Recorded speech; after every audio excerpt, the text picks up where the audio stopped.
ফ্যাসিবাদ কি কোনো আইন মেনে হয়েছিল? না। ফ্যাসিবাদ কি সংবিধান মেনে হয়েছিল? ফ্যাসিবাদ কি গণতান্ত্রিক প্রথা প্রতিষ্ঠান মেনে হয়েছিল, নাকি সেগুলোকে উপেক্ষা করে সেগুলোকে পায়ে মারিয়ে সেগুলো ফ্যাসিবাদ হয়েছিল? ফলে ফ্যাসিবাদকে আইন দিয়ে দূর করা যাবে না, অথবা ফ্যাসিবাদ আইন মেনেও হয় নাই।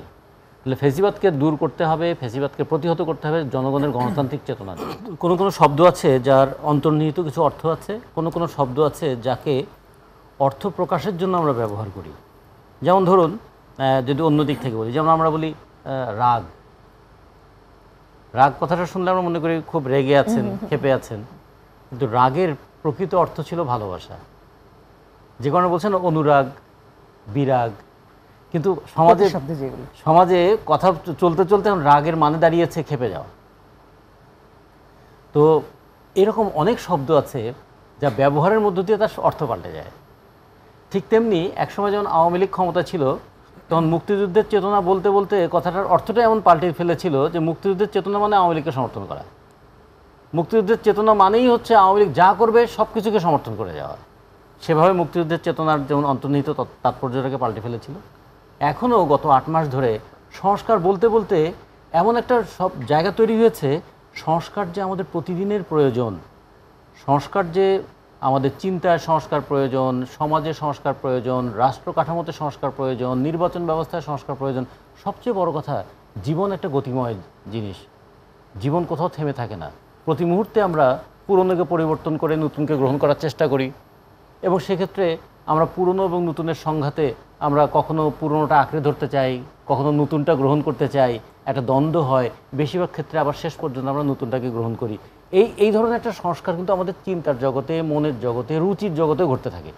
কিন্তু সংস্কার কথা বলতে বলতে মানুষ এখন মনে করছে সংস্কার কথাটার মধ্যে অন্য কোনো উদ্দেশ্য আছে কি? সংস্কার মানে কি সময় ক্ষেপণ? সংস্কার মানে কি যা আছে তাকেই রক্ষা করা? সংস্কার আজকে নতুন করে যারা ক্ষমতায় এসছেন তাদের ক্ষমতাকে দীর্ঘায়িত করা?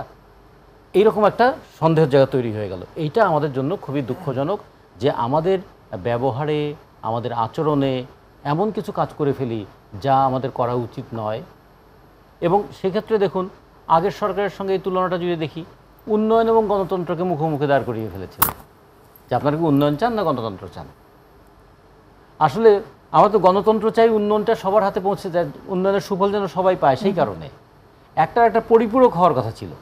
এখনও সংস্কার এবং নির্বাচনে একটা পরিপূরক হওয়ার কথা ছিল, কিন্তু মুখোমুখি দাঁড় করিয়ে ফেলার চেষ্টা করা হচ্ছে। এতে করে কি হবে?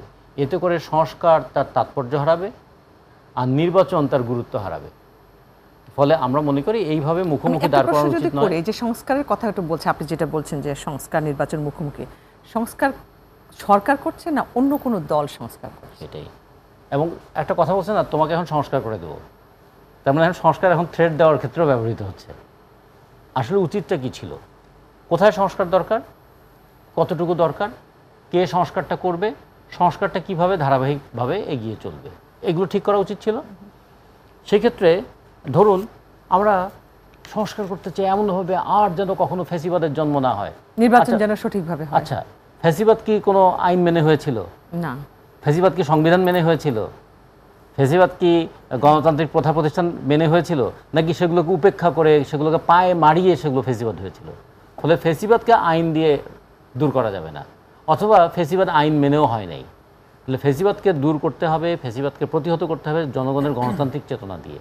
মানুষ যেন এই জায়গায় আসে যে কেউ যদি ফ্যাসিস্ট হয়, জনগণ তাকে সমর্থন করবে না, জনগণ তাকে ভোট দেবে না, এবং জনগণ তার বিপক্ষে দাঁড়াবে।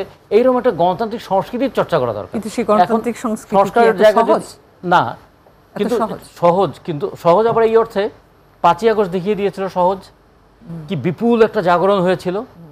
কিন্তু সেই বিপুল জাগরণকে যখন আবার মব ভায়োলেন্সের জায়গায় নিয়ে যাওয়া হলো, তখন এই সহজ জিনিসটা কঠিন হয়ে গেল। এখন আবার মানুষ মনে করে না জানি কখন কে কাকে আক্রমণ করে, কি একটা অজুহাত তুলে। তাহলে একদিন যে সংগঠিত জনগণ তারা একটা শক্তি হিসেবে আবির্ভূত হয়েছিল, এখন কোথাও জনগণকে সংগঠিত হতে দেখলে অনেকে আবার ভয় পায়, না জানি কোন দিকে চলে যায় এই মব। তাহলে এটা কেন হলো? তারপরে শক্তি এটা খুব গুরুত্বপূর্ণ, শক্তির উপর নিয়ন্ত্রণটাও খুব গুরুত্বপূর্ণ।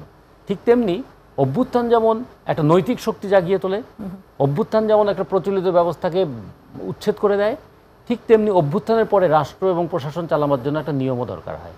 যদি অভ্যুত্থান যেমন নিয়ম মেনে হয় না, কিন্তু রাষ্ট্র পরিচালনা করার জন্য একটা নিয়ম অনুসরণ করা দরকার।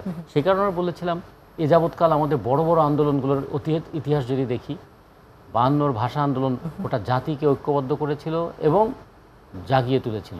তারপরে কিন্তু 54 যুক্তফ্রন্ট নির্বাচন হয়েছিল। 69 গণ অভ্যুত্থান আইয়ুব খানের স্বৈরশাসনের বিরুদ্ধে যেমন মানুষকে জাগিয়ে তুলেছিল, আর উন্নয়নের ফানুস সেটাকে ফুটো করে দিয়েছিল। কিন্তু সেই 69 গণ অভ্যুত্থানের পরে কিন্তু আবার 70 নির্বাচন হতে হয়েছিল। 90 গণ অভ্যুত্থানের মধ্য দিয়ে আমরা একটা স্বৈরাচারী সরকারকে আমরা উচ্ছেদ করলাম এবং তারপরেই আবার গণতন্ত্রের ধারায় দেশকে ফিরিয়ে আনবার জন্য নির্বাচনের ব্যবস্থা ছিল। ফলে এ যাবৎ যে 3-4টা বড় ঘটনা দেখলাম, প্রত্যেকটার পরেই কিন্তু আবার নিয়মতান্ত্রিক পথে দেশটাকে নিয়ে যাওয়ার একটা প্রয়োজন ছিল। সেটা আমরা করতে পারি নাই, কতটুকু আপনি ব্যর্থ কি মনে হয়েছি। করেন যে 90 গণ অভ্যুত্থানের পরে দেশ একটা নিয়মতান্ত্রিক কোথাও হয় নাই, ভাষা আন্দোলনের পরেও হয় নাই, 69-এর পরেও হয় নাই, 90-এর পরে হয় নাই। সেটা হ্যাঁ, কিন্তু কখনো পাবে না বলে কখনো পাওয়া যাবে না এটা মনে করে না। যেমন মানুষ মনে করে তাহলে না আমি যে যদি একটা যদি আমি বিনয়ের সাথে ক্ষমা, আমরা অতীতেও দেখেছি, আপনি 90-এর পরেও আমরা দেখেছি অনেকগুলো সংস্কার প্রস্তাবনা দেওয়া হয়েছিল, কিন্তু ক্ষমতায় যাওয়ার পরে আমরা দেখেছি যে সংস্কার কার্যক্রম বাস্তবায়ন হয় না। তো এবারেও কি কতটা বাস্তবায়ন? তার মানে কি দাঁড়ালো এই কাগজে লিখে আপনি কিছু করতে পারবেন না। তাহলে কিভাবে সেটা সম্ভব? সেই লেখাটা যদি আমরা লিখতে পারতাম গত 8 মাস যদি আমরা এই রাষ্ট্র এবং সরকারকে এমন একটা জায়গায় নিয়ে যেতে পারতাম, আচ্ছা দেশ থেকে টাকা পাচার হয়েছিল কেমন করে, এই এই এই জায়গায় টাকা পাচার হয়েছিল, সেই জায়গাগুলো ধরা হলো। দুর্নীতির খাতগুলো কি ছিল, এই এই ক্ষেত্রে। জায়গা দখল করা, জবরদখল করা হয়েছিল কোথায়, এই এই ক্ষেত্রে। ঘটনাটা হয়ে গেল কি, জায়গা আপনি দখল করেছিলেন, এখন আমি দখল করলাম। ব্যাংক ও লুট করেছিল, আমিও লুট করলাম। তাহলে এইভাবে কিয়ামত পর্যন্ত কোনোদিন আসলে শান্তি আসবে না। তাহলে আমরা যেটা মনে করি, তাহলে কি দরকার ছিল, অভ্যুত্থানের পরে রাষ্ট্রের ক্ষমতায় যিনি আছেন তার প্রতি মানুষের একটা বিশ্বাস আছে, তার প্রতি মানুষের আস্থা আছে। এই কথাটা আমরা বলছি তো, যে কারণে মানুষ তার মেনে নিয়েছে। কি একটা ছোট্ট উদাহরণ দেই, গত কয়েকদিন আগে নতুন শিল্পক্ষেত্রে গ্যাসের দাম 33% বাড়ানো হয়েছে। এইটা কোনো একটা নির্বাচিত সরকার হলে রাস্তায় প্রতিবাদ হতো, কিন্তু এবার কিন্তু মানুষ প্রতিবাদ করেনি। তার মনে হচ্ছে অন্তর্বর্তীকালীন সরকার করেছে, ঠিক আছে দেখি না।